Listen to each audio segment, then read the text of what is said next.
Good morning, students. We start with chapter 2, that is sexual reproduction in flowering plants, in class 12th biology. The various events in the sexual reproduction in the flowering plants, that is angiosperms. Number 1, the parts of flower, and the events are pre-fertilization events, then fertilization, then post-fertilization events, and finally apomixis and polyembryony. The reproductive organ in the flowering plants is flower. In lower classes you studied root, stem, leaves, all of them, they are vegetative parts, but the reproductive part is flower. So let us observe the various parts of a flower. In this diagram you can see 4 whorls. The outermost, which consists of sepals, it is known as calyx. Next, these colorful parts you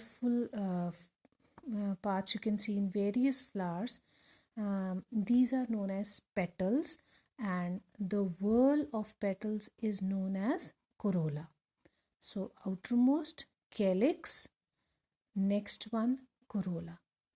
The most important portion in the flower, it is the gynoecium or pistil. It consists of 3 parts: a flattened surface called stigma, tube-like structure called style, and this swollen area called ovary. Stigma, style, ovary. This constitutes the female reproductive organ, that is called pistil. It is also known as gynoecium. Here you can see stamens, which consist of 2 parts, anther and filament. It is also known as androecium. Gynoecium and androecium, they are the reproductive organs in a flower, and flower is found in angiosperms, and these are known as flowering plants. Now, I told you stigma is flattened. Why it is flattened? To receive the pollen grains that come out of these anthers. In lower classes you studied the process of pollination, in which we see the pollen grains, they pollinate a flower. Now here in 12th you will study the detail how the pollen grains are produced in the anther, how they reach the stigma, how fertilization takes place, and finally what are the changes that take place in the ovary after fertilization. How do we get seeds and fruits? Now, first of all, coming to the structure of a pollen grain, structure of an anther. Now, this diagram shows you the structure of an anther and filament, which constitute the stamen. Anther plus filament constitute the stamen, and this is male reproductive part in the flower. If we undergo the transverse section of the anther, we will observe that it has 2 lobes, this lobe and this lobe. Each lobe has 2 further partitions, and these are known as theca, and they are also known as pollen sacs. When the anther is, this is transverse section, when the anther is young, the cells in these theca, they are known as sporogenous tissue. Gradually what happens, the sporogenous tissues inside these theca, these are sporogenous tissues, they undergo the process of division that is called meiosis.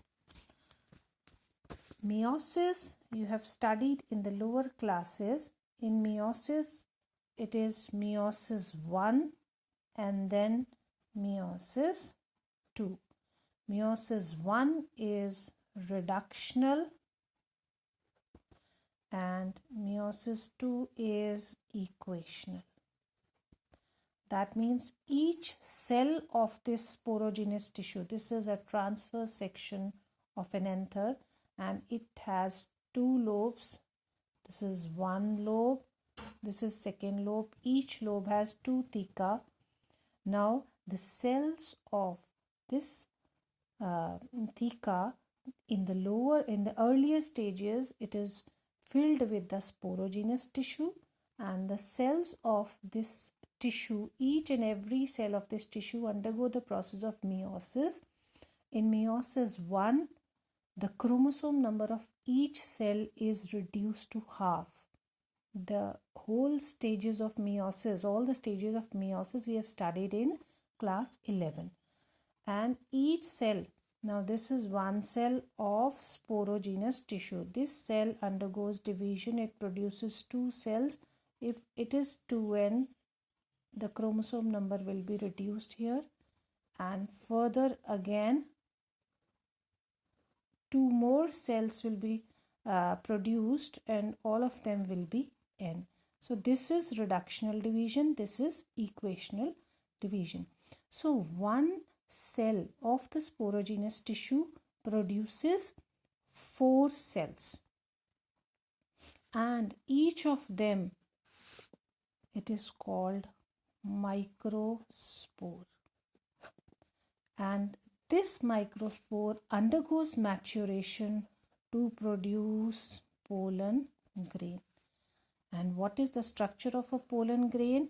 Each pollen grain has 2 layers. The inner one is known as intine and the outer one is known as this one. It is known as exine. Exine is absent at certain areas and these are known as germ pores, from where the germ tube originates. From these germ pores, the germ tubes originate. And inside the pollen grain, there are 2 cells. One is known as germ cell and this one is known as vegetative cell. This is structure of a pollen grain. Now what happens? The sporogenous tissue is surrounded by 4 layers. This is a section of the theca. This one is theca and this is section of theca. It has 4 layers. The innermost is known as tapetum, which is going to nourish these cells. Now the tapetum, next is middle layers, 2-3 layers of middle layers, then endothecium, and the outermost is epidermis. 4 layers means number 1 tapetum, innermost, and the function of tapetum is to nourish these cells of the sporogenous tissue because they have to undergo the process of meiosis to produce the pollen grains. Next layer, middle layers, 2-3 middle layers, then coming to endothecium and finally epidermis. So these are the different layers that surround the sporogenous tissue in each of the theca. Okay, this is transverse section of an anther.